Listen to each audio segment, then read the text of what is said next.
नमस्कार दोस्तों, आज के इस वीडियो में हम देखेंगे कि एल सेक्शन का सेंट्रॉइड कैसे निकाला जा सकता है।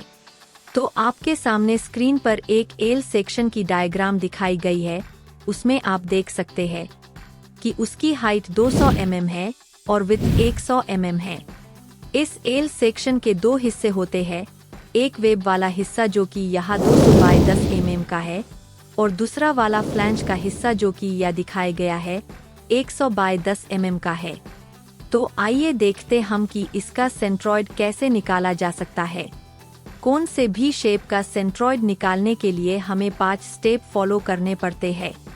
पहला, दिए हुए शेप को फर्स्ट क्वाड्रेंट में लो। दूसरा, दिए हुए शेप को बेसिक शेप में कन्वर्ट करो। तीसरा, उन सभी शेप का एरिया निकालो। चौथा और महत्वपूर्ण, उसका एक्स एंड वाई डिस्टेंस निकालो। और पांचवा आखिरी वाला स्टेप है, गिवन शेप का सेंट्रॉइड निकालो।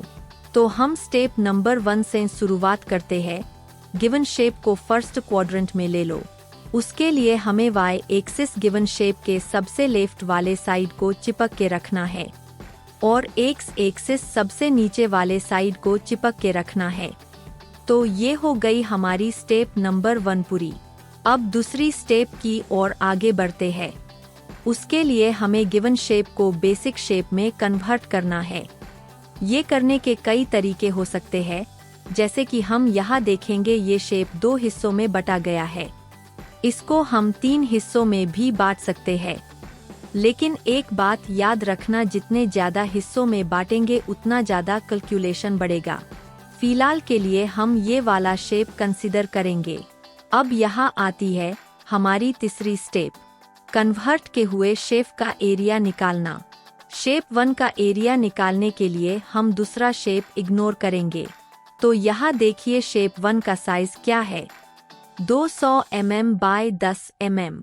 इस रेक्टेगुलर शेप का एरिया निकालने का सिंपल फॉर्मूला है L इंटू B। उसमें वैल्यू पुट की जाए तो हमारा आंसर होता है 200 mm by 10 mm is equal to 2000 mm square.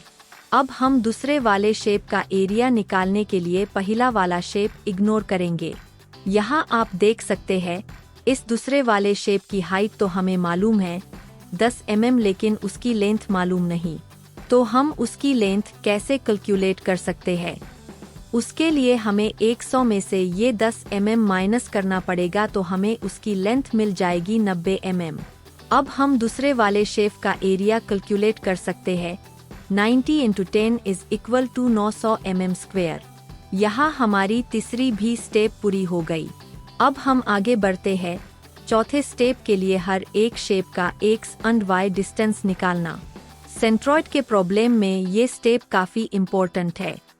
पहले शेप का x1 y1 निकालने के लिए हम दूसरा शेप इग्नोर करेंगे। x1 क्या होता है?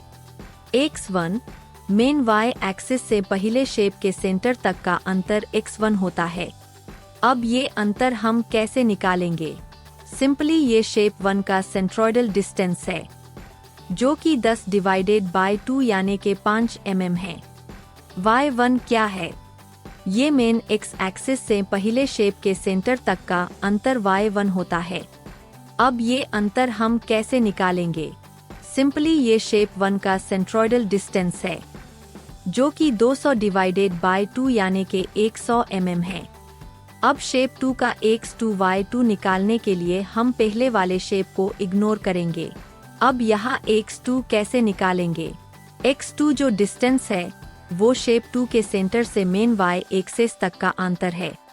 ये डिस्टेंस फाइंड करने के 2 तरीके हो सकते हैं। पहला, 90 mm डिवाइडेड बाय 2 प्लस 10 यानी के 55 mm।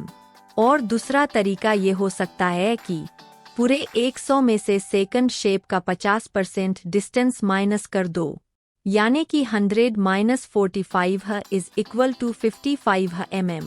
अब y2 कैसे निकाला जा सकता है? y2 is simply height divided by 2 यानी के 10 divided by 2 is equal to 5 mm। इसके बाद हमारी आखिरी स्टेप आती है centroid of given shape. x bar निकाले का सिंपल फॉर्मूला है x bar is equal to a1 x1 plus a2 x2 divided by a1 plus a2। इस फॉर्मूले में सिर्फ हमें वैल्यूज पुट करनी है और कैलकुलेशन करने के बाद हमारा फाइनल आंसर आएगा 20.51 mm। इसी तरह हम y बार की भी वैल्यू फाइंड कर सकते हैं by formula a1y1 plus a2y2 divided by a1 plus a2।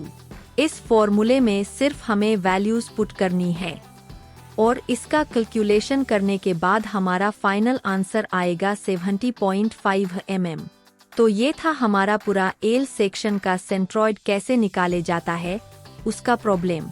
इसी तरह और प्रॉब्लम की प्रैक्टिस के लिए डिस्क्रिप्शन में गूगल फॉर्म की लिंक दी गई है, उसे भी विजिट करें।